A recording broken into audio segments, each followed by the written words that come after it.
Hello everybody, and once again welcome back to Financify YouTube channel. Today in this video I'm going to show you how you can add BNB to Metamask app. So make sure you follow my step till the end.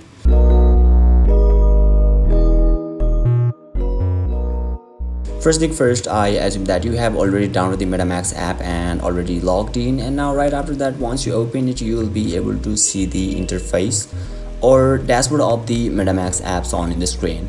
And you can see there is a Ethereum main network at the top of this dashboard, so you simply need to tap on that option.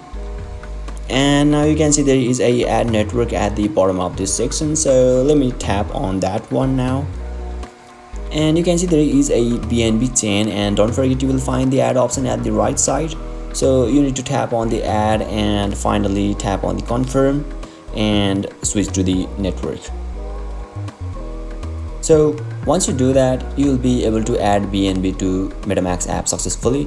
So basically this is how you can add BNB to Metamask app, and if you still encounter any issue during this process, feel free to leave a comment and I'll be happy to assist you.